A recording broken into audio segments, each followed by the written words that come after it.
Hello, welcome to When the Smoke Clears. I am the Recovery Plug. What's happening, man? I hope you guys are doing good. I know my day is going just fine.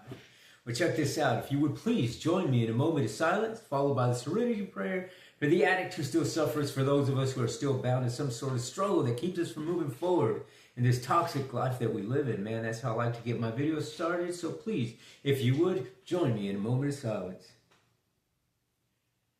God, grant me the serenity to accept the things I cannot change, courage to change the things I can, wisdom to know the difference. All right, and now that we got that out of the way, let's get this video going, man. What's going on? Well, check it out. I got something that I want to share with you guys that I believe is a key foundation in a spiritual practice, and especially in Buddhism, because that's the spirituality, that's the spiritual journey that I'm on currently in my life right now, is practicing Buddhism. And you know, this journey that I'm on, there's a bunch of parts, a bunch of pieces to it, and it's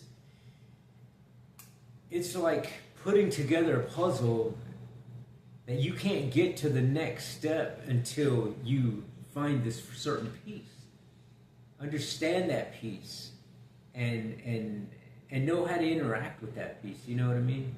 In order to move on to the next, and that is the one of the beautiful things to me about spirituality, is that it's that knowing, that finding the thing that you didn't know before. You know what I'm saying? And then when you find it, realizing how it correlates with your journey is to me it's the beautiful part of it. And to me, that's like the phenomena of spirituality. You know what I mean?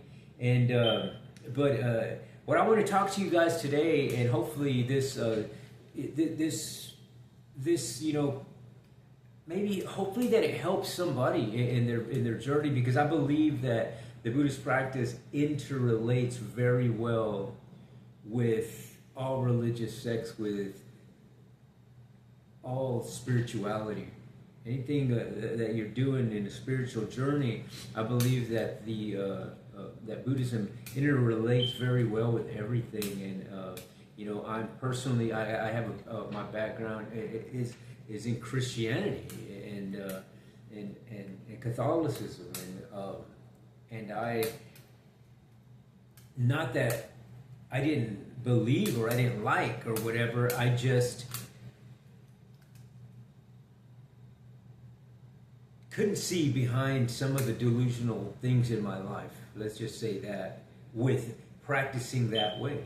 It wasn't until I decided to pick up Buddhism that I started understanding, for me, Buddhism, the way of the Buddhist practice has allowed me to see those delusional things that were happening in my life, why I was stuck in a depression, why I was stuck with these suicidal thoughts, why I was stuck in addiction, why I was stuck with being angry all the time, or dealing with childhood trauma and that sort of thing. So it is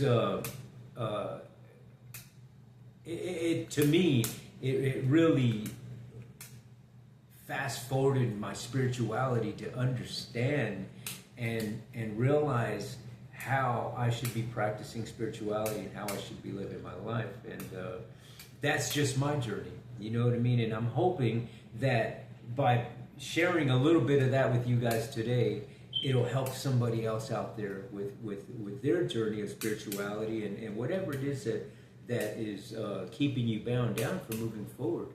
And so anyway, what I'm going to do is I'm going to explain what I want to share with you guys today. And what I want to share with you guys today is a thing that we in the Buddhist practice call the 10 Suchnesses in Mahayana Buddhism. And the 10 Suchnesses is it's part of the foundational keys of a strong spiritual practice. You know what I mean? In every spiritual practice, there's these rooted concepts that you have to follow, that you have to abide by, that you have to live by in order for that spiritual seed to flourish. and the 10 Suchnesses explains that path in a sense, from knowing the phenomenal part of it, knowing that there's a seed, and cultivating that into this mental capacity of flourishing in a spiritual sense. And so I'll do is I'm going to get into that. I need to put these on so I can read my notes. And so here we go. The 10 Suchnesses in Mahayana Buddhism. The first one is such an appearance, which is form. And this is the observable qualities of a thing: space, color, sound, behavior. In practice, what you can perceive directly with the senses. And that's the very first one. That's knowing how your senses are working. You know what I mean? You know that the senses of sight is that you can see stuff. There's an object there that you can correlate with the sight. And perhaps we'll use it for an example, is the other sense of touch. You know what I mean? That you know that you're touching a log because you can see it and you're touching it. So you correlate that. That's the suchness, the such an appearance form. That's the first one. And the second one is such a nature. And in the character or disposition that cannot be seen directly. Okay, this is what we'll use here as an example is, we'll just say heat, for example.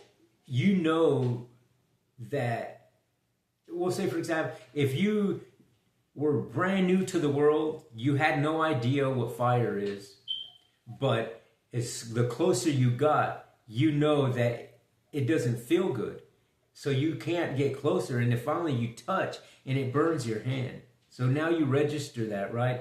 So that is, or like when you're getting close to it, and then you move your way. You know that it's not good. So that automatic fight or flight type thing activates in you, and that is the phenomena of such a nature. That means that it's hard to explain that, but you're born with that. You know what I'm saying?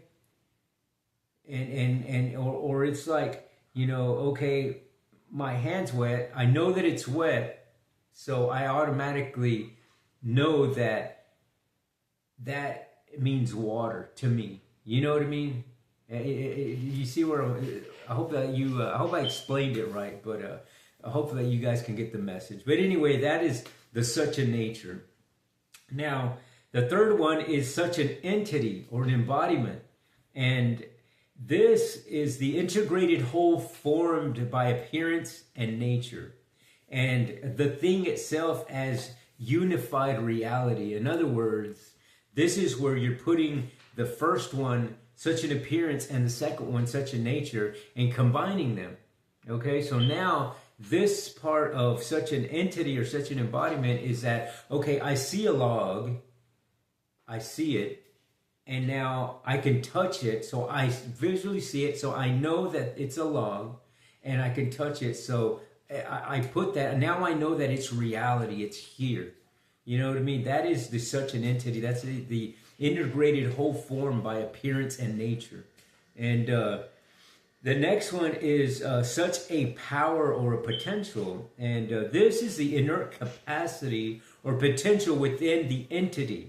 In humans, talents, strengths, latent abilities, that sort of thing. And that is something that we're born with. You know what I mean? That's just, it's not something that you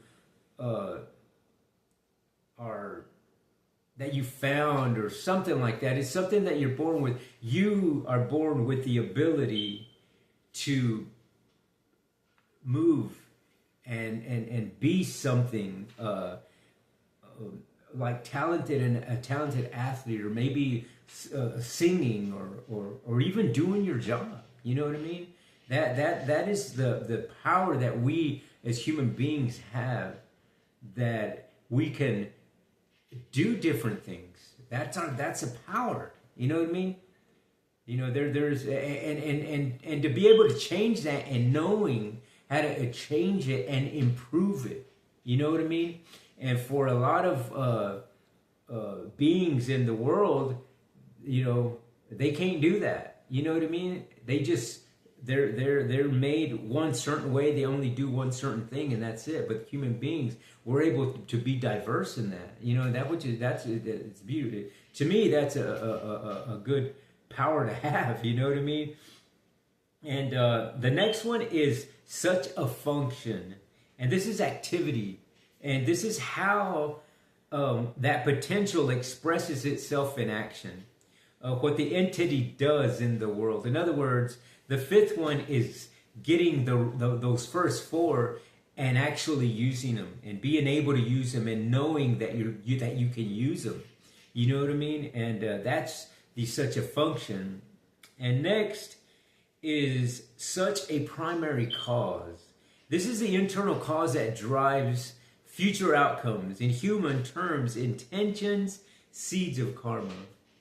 And this is, I like this one because this one is something that you're using the first five to understand this and knowing that, okay, I know that if I do this, it may not be something that I'm gonna, maybe it's not something that I'll see right away, but I know that in the long run, it's gonna affect me for the good. You know what I mean?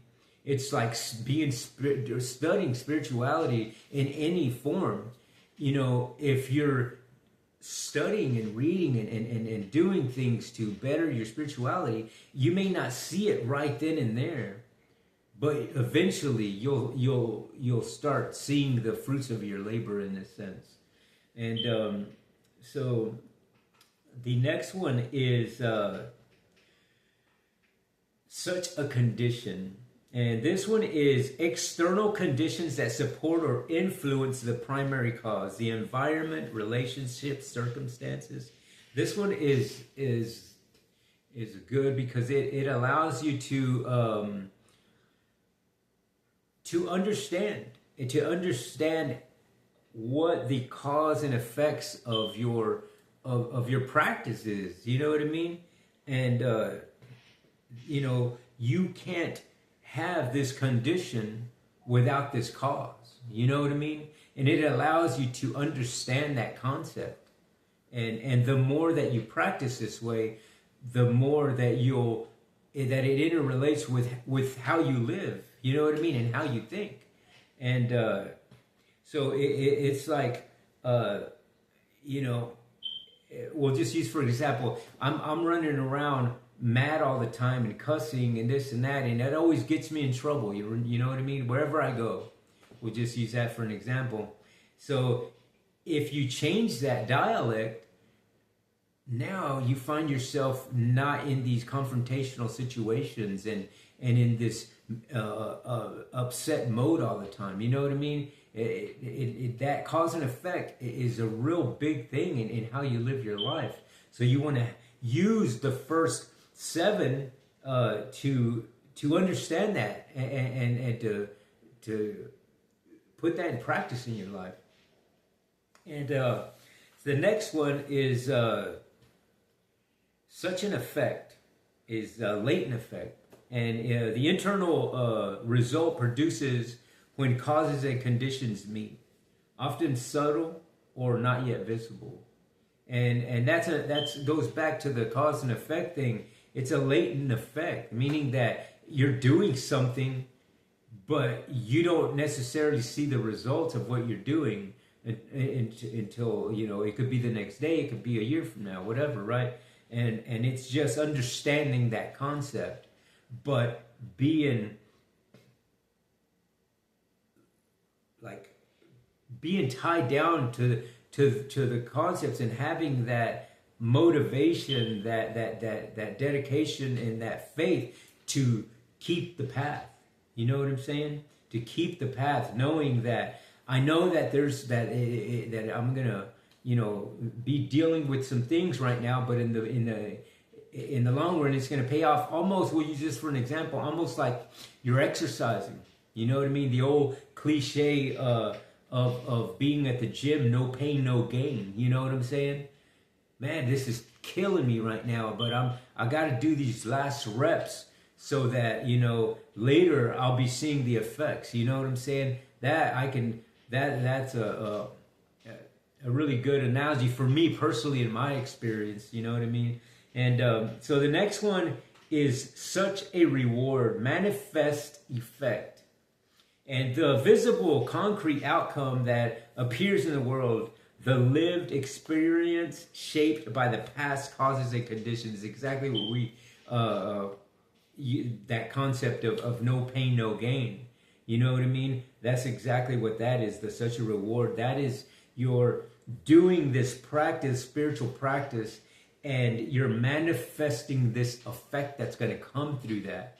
And you may not see it right away, but if you won't regret it, man. And that's the beauty about practicing spirituality in any form, that when you're doing something like that is spiritual and of a divine nature, you're going to get reward out of that. And you may not see it right away, but eventually you'll see it and it'll come to you. You know what I'm saying? Okay, so next is the last one, and this is their consistency from beginning to end. And this is all 10 aspects are perfectly consistent and interdependent. From appearance to reward, the whole process is one seamless reality. That I like the last one because it honestly comes back to all of those things are you, are one thing. You know what I mean? It's one feeling, perhaps it's that wholeness of you. You know what I mean? That if you do all this stuff, man, are you going to be purifying your karmic energy and your spiritual path in your life? You know what I mean? Because I can tell you this, I know this for a fact, because when I put all of these things in my life, when I was living with no spiritual guidance, I found myself in the addiction of drugs. I found myself in depressed modes. I found myself in these suicidal thoughts. I found myself in these hostile environments, in these diabolical type of way of living, in a sense, that you always thought dark. You know what I'm saying? Your mental thoughts were always, how am I going to do more of this bad stuff? And how am I going to get rewarded for this? And you'll come to find out that you don't. You know what I mean? You don't. And it wasn't until I started the spiritual journey that I'm on that I could start to see and being in not diverting one way or the other way. You know what I mean? Not saying I'm going to just do this, or I'm just going to do that, or I don't care how you feel here, but I don't care how you feel there. I'm going to go here, or didn't care whose feelings I was hurting, or whatever, right? Or even to myself, I didn't care what was happening to me if I went here or over here to this side. And I'm able to see that now that I'm on this spiritual journey, because I'm right in the middle now. I can see the whole broad aspect of my life and what I'm doing and what I'm cultivating in it, using these 10 suchnesses in everything that I do. You know what I'm saying? I tend to, to me, these things break out that mentality of that wholeness that you have. You know what I'm saying? Because we all have that wholeness in us. We all have that good seed in us, because we all come from this divine energy. You know what I'm saying? And because you have that seed, it's up to you to cultivate that. It's up to you to be that farmer and start turning that soul around, man, so that you can have these things sprout up of beautiful, karmic nature that you can live your life by. You know what I'm saying? Knowing that you're planting these beautiful seeds that you may not be seeing the results right this minute, but you know that later on that you're going to see them. Perhaps you're doing this cultivation so that your kids can see it, so that your grandkids can see it, so that people that you don't even know can benefit from that. You know what I mean? That's the mentality that it brings you. And it really, these 10 suchnesses really open the capacity of your mental thought process, man, because it allows you to start seeing things in a broader view. Because when you're in the middle of this whole lens of your life, you can see everything. You know what I mean? Because the minute that you start veering one way or the other, then you start cutting off the vision of your whole view. You know what I'm saying? If I'm looking at something here in this broad spectrum, and I decide, well, I'm going to just take a look at what's happening over here on the right, and I start just looking at this, well, then you know what? I forgot about all of this other stuff here. I have no idea what's happening. You know what I mean? And that's how you start getting stuck in these illusions of clingingness, of ignorance, of hatred, of greed, and that sort of thing. And it's a beautiful concept, these 10 suchnesses, to put into practice in your life. And you can do this no matter what spiritual journey you're on, or what you practice in your religious sect. You know what I mean? I believe, this is just my personal opinion, that I believe that they integrate very well with anything if you want to, because this is not really targeting a spiritual practice or a religious practice. What it's targeting is that wholesome seed of goodness that we as human beings possess. That's one of the things that every single being in this world, billions of us here, that we all have one thing in common, and it's that we all have that wholeness. We all have that one seed because we all came from the same divine energy. You know what I'm saying? So that's the beautiful part of that. And,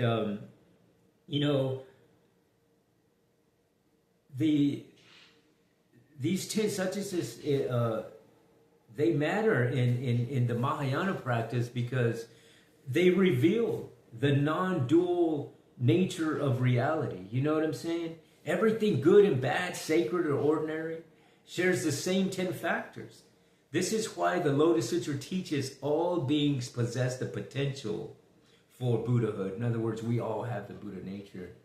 And they also, they show that transformation is possible. You know what I mean?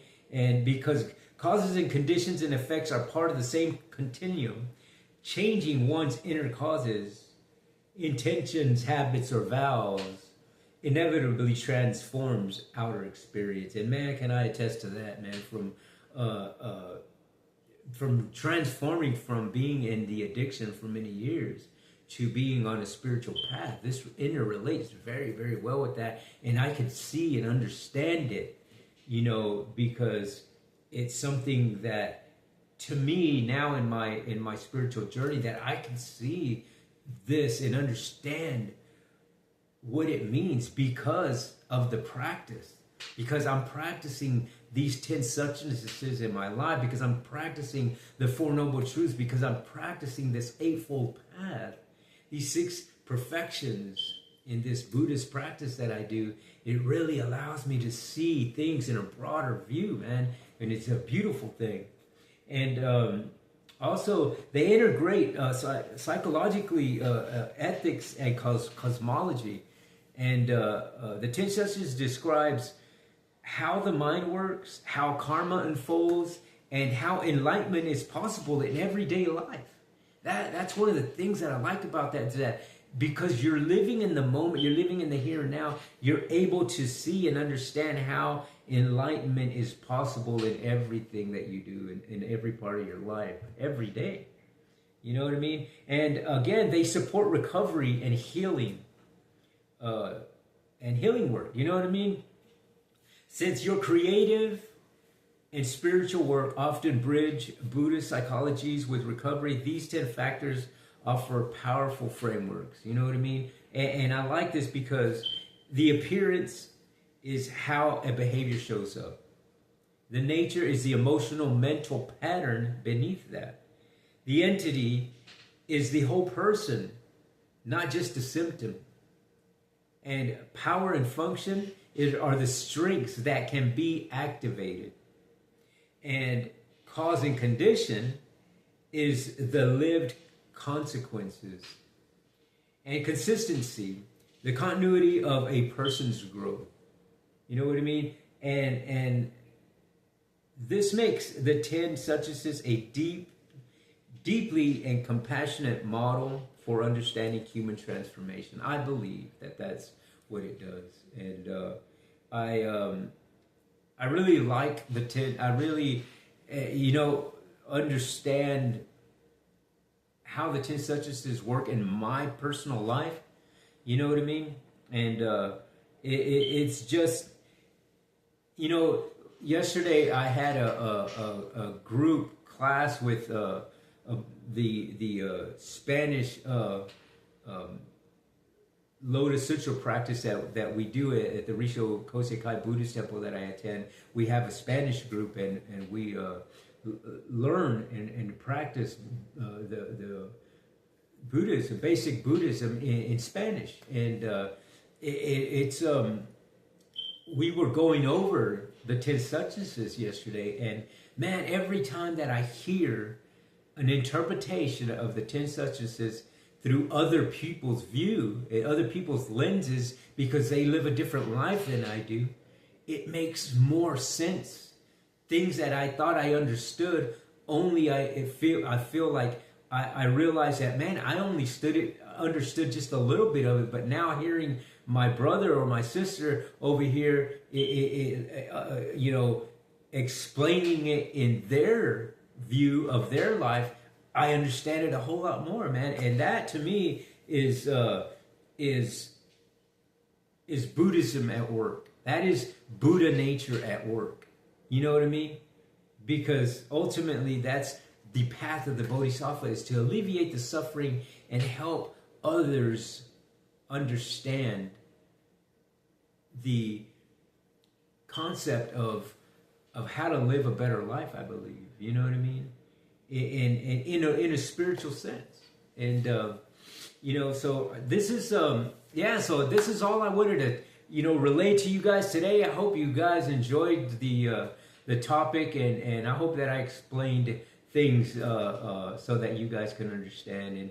And if not, man, you can always pick up a book of basic Buddhism, and it'll teach you get more in depth in these 10 Suchnesses of the Mahayana Buddhist practice, man. So yeah, I thank you very much for watching the video. I really appreciate you guys. I couldn't do these videos without knowing that I'm helping somebody out there, and that's the whole purpose, is to help out other people and get them on a path of spirituality, man, because I believe that in this world, especially now, we all need a spiritual guidance of how to live right. Because, man, we see it every day, man. We're seeing it every single day in the news of just different chaotic things that are happening, and it hurts my soul when I see these things, because